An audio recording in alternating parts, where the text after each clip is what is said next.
what's going on, guys? This is the SS Ultimate Goku back with another video, and today I'm going to be doing another buy or sell from my buy or sell series. This was requested by another subscriber of mine that comments a lot on my videos, Death Goku. This was requested by Death Goku. And his request was probably one of the more intriguing ones that I've done before, and that I have done so far. And that is buy or sell, who was the better Avatar? Avatar Aang or Avatar Korra? Now, this really comes down to, I guess, your favorite one, but he also asks based on character developments and based on, their elements and all that stuff, And if we're going by the, well, now I'm going to just say right now that I personally like Aang better than Korra, obviously. But if we're going to go through logistics here on which Avatar was better, I'm buying Aang all the way and I'm selling Korra. And this could mainly be due to the fact that Nickelodeon kind of shoved Mike and Brian around with production of Legends of Korra, because I've made multiple different videos before in the past about how, wrong Korra storyline was. And I don't really blame Mike and Brian, I really more blame Nickelodeon. I've talked about the ending before in the past. I've talked about, some of the things, that were rushed about Legends of Korra, the seasons, moving them from Saturday morning to 8 p.m., which was stupid, not promoting it, all this other shit, the cliffhanger episode where they were going to fire people if, they didn't do a cliffhanger episode, all that shit.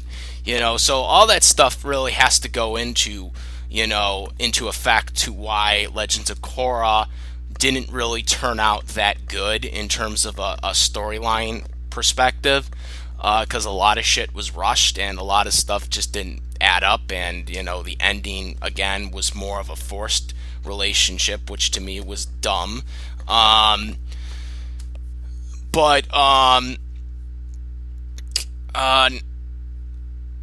In terms of the Avatar, we're comparing, like, who was the better Avatar here, based on their continuities, and I would have to say Aang. And I'm not just saying that because I prefer Avatar Aang, obviously, but, I mean, you have to look at it, you have to look at the grand scheme of things here. Okay, for first, one of the things you mentioned was the elements. Okay, you got to think about something here. Most of the avatars, okay, they learned how to master elements over time. Even Roku mentioned this to Aang during the solstice, okay? But he said that if you're going to stop Fire Lord Ozai, you have to do it by summer's end. So he had to master all freaking 4 elements by summer's end to save the world, essentially. Okay, from the Fire Nation. Okay, I think that's a much better accomplishment than anything Korra has done. Yeah, I know she had the, when she was a kid, she, showed that she could do firebending, earthbending, waterbending, but that doesn't necessarily mean that she mastered it. That just shows that she has potential to do it. That doesn't necessarily mean that she was a full-on master of it. I mean, Aang knew how to waterbend. He knew how to pick up waterbending right away before even Katara had picked it up. But that didn't mean that Aang had mastered waterbending at that point in the timeline. He hadn't. It's the same thing with Korra. Just because she was able to do a couple of elements that she showed in the flashback as a kid, doesn't necessarily mean that she was actually a master of those said elements when she was a kid. So, it's that whole thing too. I think Aang, the way he was kind of forced to having to learn things really quickly, where Katara really didn't have to. She wasn't forced into learning quickly, because it was, there wasn't a time of war at that point. So to me, she didn't really have to get forced into that. So that alone right there, Aang, was better at learning the elements because he had to learn it. He was kind of forced into it. Okay, well, let's go into another thing about being the Avatar. Though Aang wasn't very efficient when it came to his opposite elements, which pretty much, that's, as we learned in Korra, that's pretty much the whole thing when it comes to every Avatar, is that they're always going to have an element that they struggle with. Aang struggled with earthbending, but he eventually got it. He eventually was able to figure it out. Toph had to, literally trick him, but he eventually figured it out. Okay, Korra, it took her a while to learn airbending. And I'm not just counting what we've seen in season one. I'm counting like pretty much her whole life because I mean, she had all this time in the world. She wasn't forced into war with the Fire Nation and stuff like that. She had all this time in the world to learn it, and it literally took her, losing the bending of water, earth, and fire for her to learn it, even with Tenzin with her. Where Aang, it took him what, an episode to learn earth bending. When he started learning from Toph. So in terms of elements, it's like it's no contest. Aang picked up things much quicker, I think, than Korra did. Korra had all this time, and again, it goes to this whole fact that Aang was pressured into a war, Korra wasn't, so Korra didn't really have to learn quickly, but, still, it shows a lot that Aang had the desire to do it. Also, again, Aang is more spiritual than Korra. Yes, we've seen stuff later on in Legends of Korra where she started becoming spiritual, but again, it took her what? I mean, I think by the end of the series, she was 21, right? She was 18 at the beginning of the season, if I'm not mistaken, or 17. I have to look it up again. She was, at the beginning of the season, okay, let me see. I want to make sure I got the age right. Okay, Korra...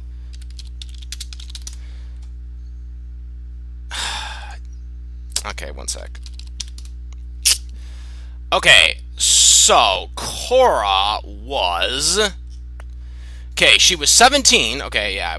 She was she was 18 in season 2 and season 3. She was 17 in the first season. Okay, I got it mixed up. Okay. But she was 21, which I was right about. She was 21 in the final season. Okay. So, okay, you got to take that into account right now. Okay, she was 21. 21 before she fully mastered how to be do the spirit stuff. Aang was doing that at 12. Aang was doing that at 12 years old. Well, I guess if you want to go by iceberg logic, he was 112, but physically he was only 12 years old. So, you know what I mean? So, like, okay, so Aang had that going for him. In terms of character development, that goes to Aang as well, too. Because you have to look at character development. Okay, what do we do for the character? Now, again, with Korra, it's kind of unfair because, again, I believe her character development was screwed because of Nickelodeon rushing Mike and Brian. Okay, but even though that probably is the reason why Korra's character development kind of sucked, it's still, we still have to go by that because that's what happened. Okay, Avatar: The Last Airbender story was so fluid. It was so, everything was just, it was just perfect. Everything just flew into place and stuff like that. With Korra, it's like, where is everything going? I mean, I did like the first season. Of Legends of Korra, but in my opinion, I think the way they ended the first season was dumb. I think what they should have done was they should have continued that.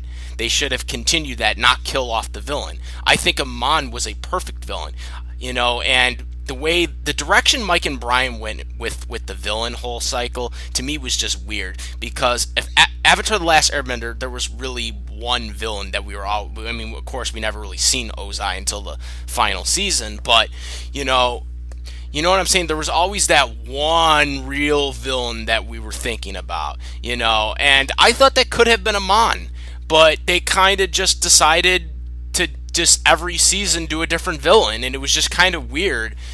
Every season we had to see a new villain and we had to see a new thing. Not that the villains were bad. Like, I mean, I like, for the most part, all the villains in Korra. But I just felt like if we had focused more on one villain, it could have been a lot better, because then we would have had something, we would have had that real, like, we would have had that real protagonist versus the main villain character, throughout the whole series. But we didn't really get that. We got, like, different villains each season. And again, in terms of the characters, Korra, again, everything was changing. We didn't know what was going on a lot of times. Like I said, stuff was rushed, stuff was out of place.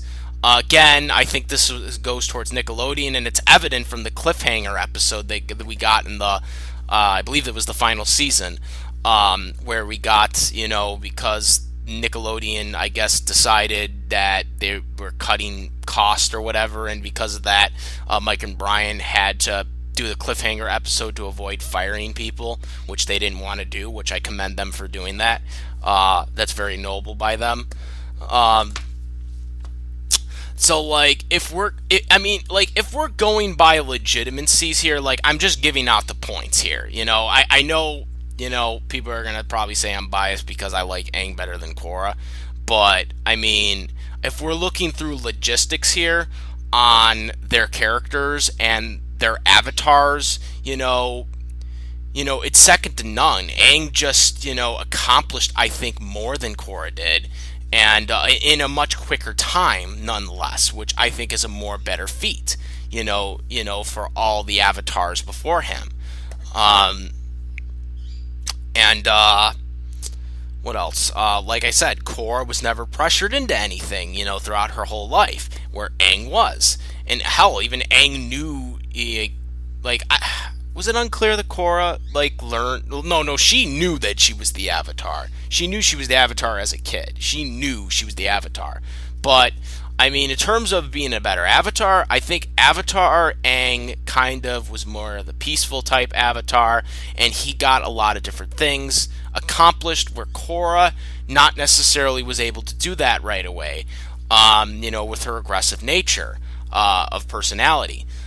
So, I mean, that's the whole thing here. If we're going by logistics, like if we're going by, character development elements, what they did, also again, Korra, one of the things that affected her was she lost the Avatar state in season 2, or book 2, as we call it in Avatar Lord. That's another thing that really affected Korra as well in this debate. Aang was one of those more spiritual, characters. If we're going to a spiritual contest, I would bet on Aang over Korra any day of the week. Korra, it took a while, to get there. And like I said, Aang was doing that at 12. Korra's 21 at the end of the series. What does that tell you? Physically, but still, he's 12. Okay, so in terms of the connection, it's second. Like I said, it's second to none. So, when I'm thinking about this, yes, I do like Aang better than Korra. That doesn't mean I hate Korra. But we have to pick one or the other, obviously. If I'm comparing these two based on their avatars, I mean, their accomplishments, I mean, and also, I mean, look what Aang had to deal with. Look what Aang had to deal with. If you guys have been reading the comic books, which are the after events of the Avatar cartoon series or anime, I call it an anime, but some people call it cartoon series. I call it an American anime. But if we're talking about the American anime here, and then we go to the comic books, look what Aang had to do.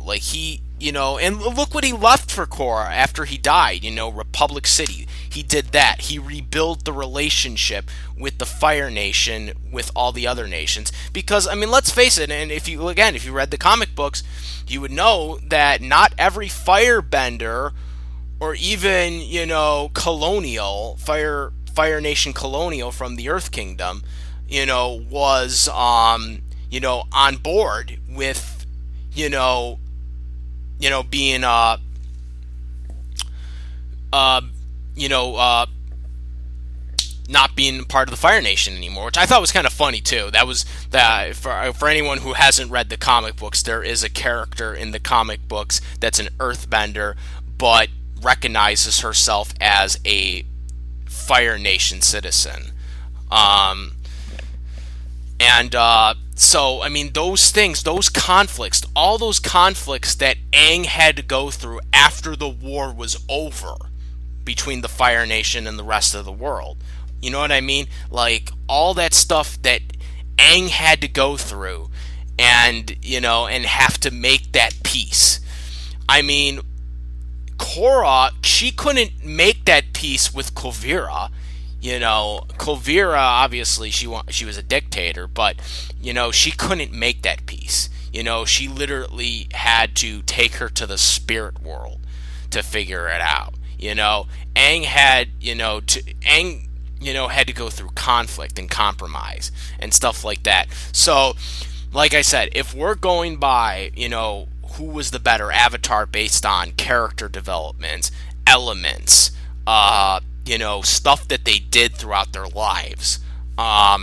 Which again, Korra, we don't know the rest of her life. We don't know. We only know the stuff that happened at the end of the anime, the American anime. Obviously there's going to be Korra comic books coming out very soon, which are the after effects of the anime. I think one of them might be already out, or at least part one.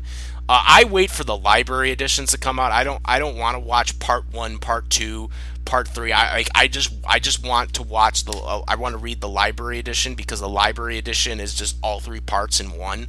So I just wait for that edition to come out. That's just me. But I'm pretty sure at least part one is already out for Korra, if I'm not mistaken. So you guys can go check that out. I think Aang has also got one too that's coming out. I think they're still doing ones for Avatar as well, the Silver War one, which I'm really happy that they're still doing Avatar The Last Airbender comics. I was worried that if they were going to do Korra, that they were going to stop doing Avatar, but they're not. Dark Horse is still doing Avatar. They're doing the Silver War, which I guess is going to be conflict between the Southern Water Tribe and the Northern Water Tribe, which I think is going to be really interesting, since in Legends of Korra they kind of did this stuff already. So it'll be interesting to see what they do here.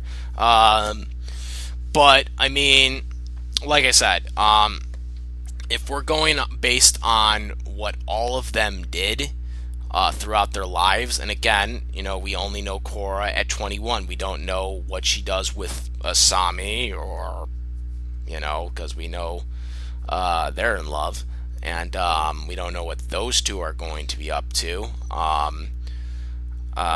I will be really interesting to see what the people at Dark Horse do with that, exploit with that. I'm actually very interested to see what they're going to do with that, because like I said, I wasn't a fan of the ending, not because of the relationship, just because I just didn't like the development storyline. I liked how they did with Aang and Katara. Episode 1, we knew that they were gonna end up together, and they had that build up.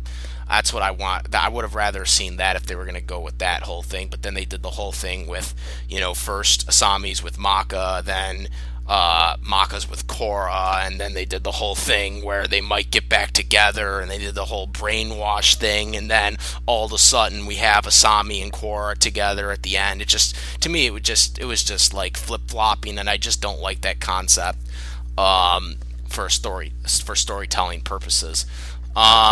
But like I said, getting back to topic here, if like I said, if we're talking about who is the better avatar based on, character developments and elements and, helping people and more, and selling conflicts and stuff like that, all those, traits, because that's what the Avatar is. He's the bridge between our world and the spirit world. So, like, if I gotta, like, buy between one of these two on who is the overall better Avatar, it's Aang. I have to buy Aang, and I'm not just, like I said, I'm going to say this again. I'm not just saying that because Aang is my favorite of the two. I'm saying that based on what I've watched in both two series, and comparing both of them, based on their traits, based on what they've done on screen, what they've done afterwards. Right as of right now, I would have to buy Avatar Aang, and I would have to sell Avatar Korra. So that's my reasoning, and that's what I would have to say. It's a very good topic, and that's why I wanted to do it. But I want to know now what you guys think about this one, because this is a really intriguing one. This is why I wanted to eventually do this one too, because I actually was thinking about this one for a while. But when this was commented down below, I was like, ooh, these people are thinking about this one too. So I want to know what you guys think about this. Who would you buy between these two? Like I said, I'm buying Avatar Aang, and I'm selling Korra. But like I said, I want to know what you guys think. Comment down below, and if you have a request for a buy or sell series, comment that down below as well.